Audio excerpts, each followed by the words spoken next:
Bagaimana cara nurunin berat badan atau ngecilin perut buncit tanpa perlu berolahraga? Kalau Anda pengen tahu gimana caranya, pastikan Anda tonton videonya sampai selesai.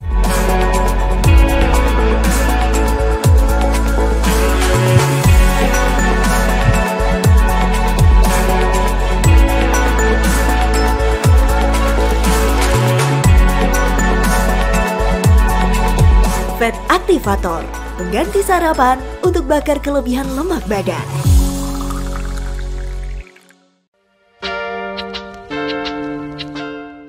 Assalamualaikum warahmatullahi wabarakatuh. Apa kabar sahabat-sahabat sekalian? Jumpa lagi dengan saya Dika Mahendra dari dietmentoring.com, sebuah kelas online yang akan mengajari Anda cara melakukan diet yang sehat agar bisa turun berat badan 4-9 kilo hanya dalam waktu 30 hari saja. Jadi silakan buka websitenya www.dietmentoring.com lalu bergabung.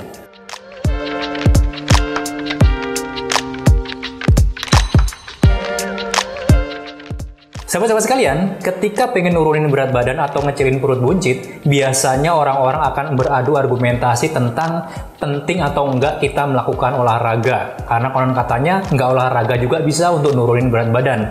Tapi ada juga yang mengatakan olahraga itu wajib kalau pengen nurunin berat badan. Karena itu di video kali ini kita akan membahas topik tentang cara nurunin berat badan tanpa perlu berolahraga. Bisa atau enggak? Dan untuk bahas topik ini saya nggak sendirian karena saya didampingi oleh istri saya, Rizka Tecika. Assalamualaikum. Waalaikumsalam. Nah, kita akan bahas tentang gimana cara nurunin berat badan tanpa berolahraga. Itu sebenarnya bisa atau enggak gitu ya. Oke. Tapi sebelum kita masuk ke topik itu, untuk teman-teman silahkan subscribe dulu channelnya Rizka Tecika ya.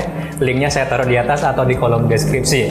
Dan untuk mendapatkan jawaban tentang bisa atau enggak nurunin berat badan atau ngecilin perut buncit tanpa perlu berolahraga, kita akan memberikan 4 alternatif yang ini nanti bisa dipikirkan oleh teman-teman atau bisa dipilih oleh teman-teman tentang cara terbaik untuk nurunin berat badan.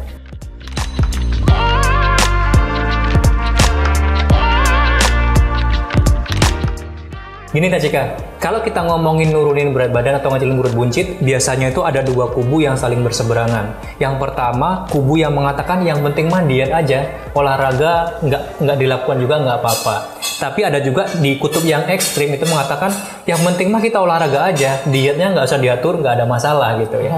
Nah, jadi kita akan coba alternatif dari dua pemikiran ini. Yang pertama, cara nurunin berat badan, olahraganya iya, kemudian dietnya juga iya. Menurut Tecika gimana? Ya, menurut aku itu yang paling ideal sih. Jadi kita atur dietnya atau pola makannya, kemudian kita support dengan olahraga. Nah, diet itu kan artinya pola makan. Kalau kita mau langsing atau mau ngecilin perut buncit, otomatis kita harus ngurangi makan. Pilih makanan yang berpola-polanya apa? Mengurangi kegiatan makan gitu. Dan makanannya pun kita harus pilih. Nah, kalau kita udah pilih pola makannya, kemudian untuk supaya lebih maksimal, pasti kita harus bantu dengan olahraga untuk mencapai target yang kita inginkan. Oke. Seberapa besar sih pengaruhnya diet dan pengaruhnya olahraga dalam nurunin berat badan kalau di persentase? Kalau dietnya itu yang lebih utama ya, itu harusnya bisa sampai 75-80%. Nah, olahraganya itu sebagai pendukungnya, penunjang atau pendukung itu ya 25-20%. Oh, berarti kalau secara persentase sebenarnya lebih tinggi dari dietnya gitu ya? Iya, karena itu kalau diet dijalankan, terus kemudian olahraga juga dijalankan, itu yang paling ideal gitu ya? Paling ideal itu.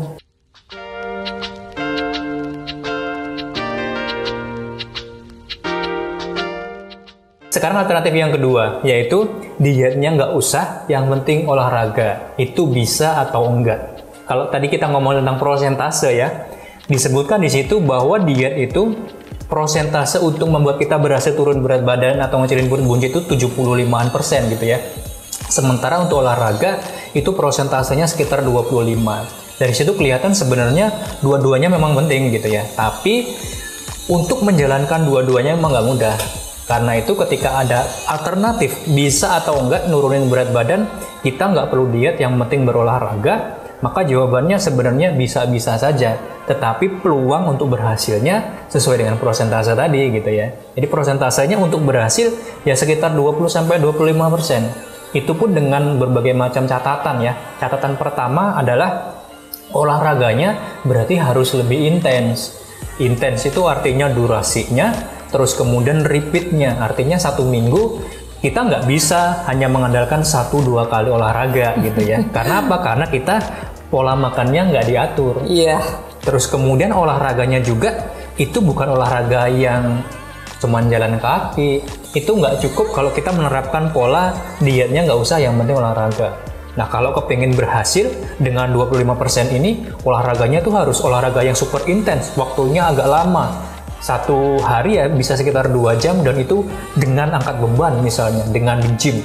Di gym sehari 1-2 jam gitu ya. Ini bisa, tetapi punya catatannya adalah biasanya ini nggak bisa sustain, nggak bisa dalam jangka panjang. Siapa sih orang yang sanggup olahraga sebegitu intens setiap hari dalam waktu yang lama? Itu biasanya nggak ada gitu. Atau kalau ada ya udah niat banget gitu ya. Jangankan yang berjam-jam setiap hari, yang cuman setengah jam setiap hari aja susah gitu ya. Cuman jalan kaki 30 menit setiap hari aja susah gitu. Nggak semua orang bisa konsisten. Betul, jadi tingkat keberhasilannya rendah 25%, dan yang berhasil ini tingkat untuk sustain atau bertahannya juga sangat rendah. Jadi opsi yang kedua ini bisa, tapi ya kalau Anda memang benar-benar komitmen gitu. Dengan catatan. Dengan catatan gitu ya. Iya.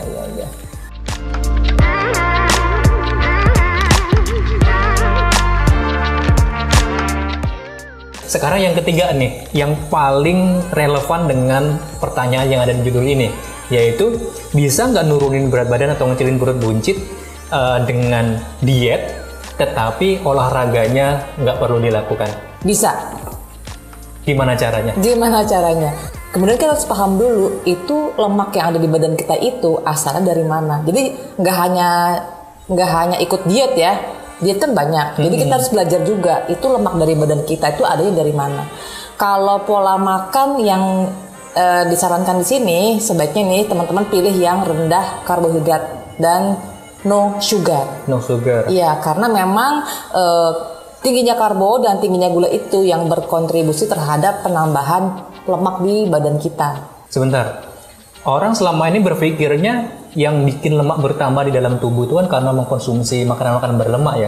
Tapi tadi Jessica bilang justru kalau makan sugar atau karbohidrat itu yang nambah lemak. Bisa dijelasin nggak ke teman-teman yang nonton ini, mungkin nggak paham gitu? Iya, jadi semua makanan yang ada karbonya, yang mengandung karbo ya, apa ke nasi, sayur, apapun yang tumbuhan dari tanah itu yang pasti ada karbonnya, itu bakal dirubah jadi gula kalau dicerna dalam tubuh kita. Sedangkan tempat penyimpanan gula dalam tubuh kita itu kan kapasitasnya kecil ya, di liver maupun di otot. Nah, kalau kita berlebihan makan karbo, kemudian frekuensinya juga sering, nah pasti akan berlebih-lebihan lah kadar gula dalam tubuh kita ya kan. Nah, kelebihan gula ini yang akan dirubah jadi lemak. Nah, kalau kita makan karbo juga, kemudian makan tinggi lemak juga, maka berlebihan karbo akan dirubah jadi lemak.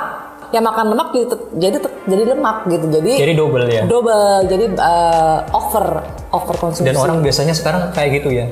Karena tinggi lemak sama tinggi karbo kalau dijadiin satu tuh enak banget. Ya, enak banget. Kayak contohnya nasi Padang. Kan ada nasinya, nasi bisa kita tambah tambah gitu ya. Kemudian lauknya apa tuh? Gulai tunjang, rendang dan sebagainya, itu karbo dan lemak itu sungguh-sungguh yang akan menambah lemak dalam tubuh kita. Memang lebih enak, tapi ya resikonya memang lebih tinggi. Iya. Nah, jadi itu dia. Jadi yang kita pilih pola makan yang rendah karbohidrat. Dengan demikian, kalau kita berhasil mengurangi asupan karbo dan gulanya, maka tubuh kita akan mencari bahan bakar lain yang ada dalam tubuh kita, itu lemaknya sendiri gitu. Oh, jadi lemak badan itu sebenarnya bisa jadi energi juga gitu ya? Jadi energi. Kalau kita kurangin asupan gula, tubuh kita nggak dapat gula sebagai sumber energi, maka tubuh akan cari lemak sebagai sumber energinya. Nah, itu yang kita gunakan, yang kita bakar gitu. Mungkin karena betapa pentingnya tentang pola makan ya. itu kenapa diet itu sumbangsihnya bisa sampai 75% sendiri dibanding olahraga ya. Iya. Jadi jadi kita bisa menurunkan berat badan dengan merubah pola makan seperti ini ya, tanpa melakukan olahraga. Di sini kita bisa lihat kalau olahraga aja kita kan katanya bakar lemak ya, ya. Nah di sini dietnya ini ya kayak bakar lemak itu karena kita gunakan lemaknya untuk kita gunakan sebagai energi. Saya setuju sih, gambarannya kalau tadi ya kita dietnya itu nggak usah tapi olahraganya yang dikencengin, itu biasanya nggak terlalu berjalan karena apa? Karena kita sebelum berolahraga itu biasanya udah makan dulu. Paling enggak itu minum yang manis deh gitu ya, atau minum teh manis dan lain sebagainya. Itu artinya ketika kita berolahraga sekitar 1 jam itu baru membakar kalori yang kita masukkan sebelum berolahraga. Jadi kita olahraga 1 jam itu cuma ngebakar kalori dari apa yang kita makan sebelum berolahraga. Belum sampai ngakses lemak badan gitu. Dan biasanya begitu selesai berolahraga, karena kalori yang dari makanan itu tadi habis, biasanya lapar lagi. Setelah berolahraga yang paling enak memang makan sih. Iya. Pengalaman pribadi dulu ketika saya misalnya renang gitu ya. Begitu selesai renang, itu enak banget makan Indomie double pakai telur gitu ya. Terus pakai gorengan, itu sedap banget. Jadi olahraganya yang dibakar paling sekitar 200 kalori, yang masuk lebih dari itu. Jadi untuk ngabisin dari apa yang dimakan tadi aja itu mungkin belum terlalu habis. Setelah itu ditambah lagi. Jadi olahraga seintens itu belum mengakses lemak badan kita gitu. Jadi iya. Itu kenapa memang turunnya bisa turun tapi butuh waktu yang lama banget. Lama gitu. ya. Makanya kita sering dengar ya 1 bulan turun 2 kilo gitu. Kalau cuma olahraga doang. Biasanya habis itu ya naik lagi gitu. Iya. Susah ya. Jadi intinya nurunin berat badan hanya dengan diet doang tanpa berolahraga sebenarnya bisa juga ya. Bisa, dengan catatan itu tadi, dietnya itu yang harus mempunyai efek seperti pembakaran lemak atau penggunaan bahan bakar lemak seperti saat olahraga ya gitu ya. Iya betul. Berarti konsepnya harus benar-benar bakar lemak badan gitu ya. Iya. Bukan cuma sekedar bakar kalori ya. Bukan. Kita kan biasanya sering mendewa-dewakan, lari segini, bakar kalori segini gitu ya. Kayaknya enak banget ya hitung-hitungannya ya.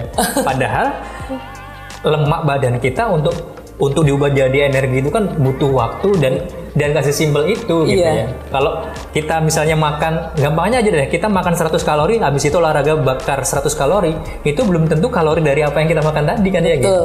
Betul. Karena di liver, di otot itu nyimpen cadangan gula yang kemungkinan besar yang dibakar waktu olahraga dari itu gitu ya. Iya.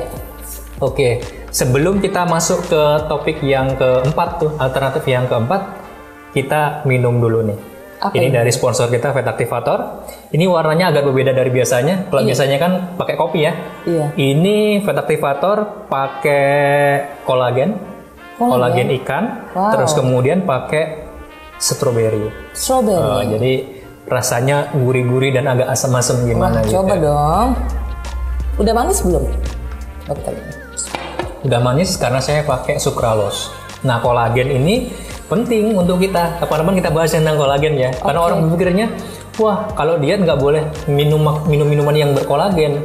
Jawabannya tergantung. Karena kolagen sendiri orang-orang biasanya ada yang mencampur dengan gula, ada yang nyampur dengan tepung gitu. Dan itu yang kurang cocok untuk diet. Kalau ini karena kita bikin sendiri gitu, tahu komposisinya, kita ngerti mana yang mengganggu kolagen biar bekerja dan mana yang ngedukung kolagennya bisa bekerja gitu. Wah, keren. Jadi Fat Activator ini gampang, dia bisa dicampur dengan kopi, bisa dicampur dengan matcha, apapun juga bisa dicampur dengan coklat, kolagen, termasuk glutathione juga bisa gitu. Bisa gitu. Iya.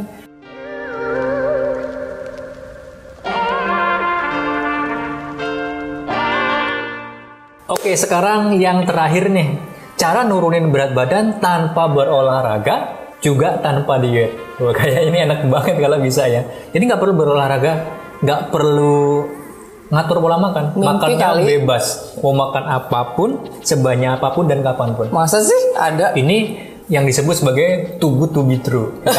Terlalu indah untuk terjadi. Dan orang-orang banyak yang percaya dengan ini. Ini kemudian dimanfaatkan oleh orang-orang yang jualan produk. Oh gitu. Jadi bisa atau nggak? Bisa untuk ngabisin uang. Ya, karena banyak banget nih orang-orang yang jualan produk seperti itu, dan kemudian kalau kita mau objektif ngelihat apa sih komposisi yang digunakan gitu ya. Dari 10 tahun terakhir nih, saya memetakan sejak saya masih gendut dulu sampai sekarang, rata-rata produk-produk pelangsing itu menawarkan Anda bebas makan apapun, nggak perlu berolahraga, dan bisa turun berat badan dengan mengkonsumsi minuman atau makanan inilah gitu ya. Isinya apa ternyata? Pertama, itu rata-rata adalah psyllium husk atau fiber, serat gitu ya. Makanya mereka biasanya kalau promo itu biasanya ada gelas, terus dikasih minyak gitu ya, dituangin minyak. Jadi gelas berisi air, dituangin minyak, lalu dikasih tepung. Setelah itu dituangin produk itu. Nah, habis itu tepung sama minyaknya itu ikut larut turun ke bawah. Seolah-olah menggambarkan bahwa kalau kita minum produk ini, maka lemak atau minyak di dalam tubuh kita itu terikat lalu terbuang. Logis banget kayaknya, seru banget ini, orang-orang kemudian percaya gitu. Apakah itu benar? Jawabannya, kalau menggunakan ukuran berat badan dengan timbangan, itu benar, berat badannya akan turun. Tapi yang turun itu adalah kotoran-kotoran yang ada di lambung dan usus gitu. Jadi kotoran-kotoran yang ngendon atau berhenti di sepanjang usus kita yang panjangnya sekitar 12 meter, itu bisa sampai 5 kilo. Setelah minum produk-produk seperti itu, biasanya memang kita akan sering buang air besar, kita akan sering pipis, atau disebutnya diuretik gitu ya. Itu setelah ditimbang, berat badannya memang turun. Tapi yang turun itu cuma kotoran. Dan air. Sementara lemak badan kita itu nggak berkurang. Karena apa? Tempatnya beda. Lemak badan kita itu kan ada di pipi gitu ya. Kemudian ada di pinggul, ada di pinggang. Itu dia nggak ketemu dengan minuman-minuman ini gitu ya. Ini ibaratnya dia ada di sini, minuman di sini, beda jalur. Berat badannya emang turun, tapi body fatnya enggak. Padahal yang disebut turun berat badan atau tubuh yang melangsing itu kan ketika komposisi body fatnya berkurang gitu. Nah, jadi kalau teman-teman percaya bahwa bisa melangsing atau turun berat badan tanpa berolahraga, tanpa berdiet, teman-teman akan ketemu dengan obat-obatan yang seperti ini. Itu salah satunya ya. Terus kemudian ada yang sampai kemudian operasi potong lambung. 30-an juta loh operasi potong lambung itu. Aku tahu tuh bariatric surgery. 30-an juta gitu. Mahal juga. Ini kalau nggak mau ngatur pola makan dan nggak mau olahraga, potong lambung. Apakah bisa? Bisa gitu ya. Terus kemudian operasi sedot lemak. Bisa. Itu berat badannya akan turun. Terus kemudian body fat atau lemak badannya juga akan berkurang. Tapi ketika pola makannya nggak diatur, dirubah ya, Mak. olahraganya nggak dilakukan, lemaknya akan nambah lagi. 2 tahun ke depan mau operasi lagi, buang-buang duit, mau menyediakan uang 50 juta lagi. Kalau iya silahkan gitu. Jadi alternatifnya, bisa nggak turun berat badan tanpa berolahraga, tanpa ngatur pola makan? Bisa. Jawabannya, habisin uang untuk beli produk-produk itu. Kalau berhenti nanti akan balik lagi. Kemudian potong lambung itu nggak bisa balik lagi loh, kalau udah kecil-kecil gitu ya. Dia bisa turun berat badan karena apa? Kalau makan kebanyakan sedikit, dia akan mual. Bahkan muntah gitu ya. Atau operasi sedot lemak yang harganya nggak murah gitu. Nah, sekarang kita sampai di kesimpulan nih ya. Kesimpulannya, cara nurunin berat badan tanpa perlu berolahraga, hanya diet doang, menurut Jessica bisa atau enggak? Bisa, selama kita memilih pola makannya yang tepat, diet yang tepat. Oke, dan menurut saya juga bisa. Tetapi resikonya adalah biasanya nanti ketika diet itu kan konsentrasinya ngurangin lemak badan ya. Ketika lemak badan ini nanti turun, sementara kita tidak berolahraga untuk naik massa otot, biasanya nanti begitu Anda turun berat badan, itu akan satu, krempeng. Karena apa? Ototnya nggak bertambah, lemak badannya semakin berkurang. Itu yang sering banget ditemui oleh teman-teman yang dietnya biasanya ekstrim atau yang dietnya nggak diikuti dengan olahraga. Dan yang kedua, kalau toh berhasil nanti biasanya kendor. Iya, betul. Kulitnya kendor, terus kemudian perutnya kendor dan lain sebagainya gitu. Jadi untuk teman-teman silakan kalau pengen nurunin berat badan tanpa perlu berolahraga, hanya ngatur pola makannya saja, itu bisa terjadi. Yang penting dietnya harus bener. Betul. Kapan-kapan kita bahas ya tentang Diet yang paling efektif untuk nurunin berat badan ya. Yang kedua, selama Anda siap nanti akan jadi kerempeng, keriput, kendor, dan bahkan sering kali dikomentarin orang, kamu sekarang jadi kelihatan lebih tua. Sering banget orang dia digituin. Karena apa? Karena dia tidak diikuti dengan olahraga. Gitu. Penting tuh olahraga ya. Yap.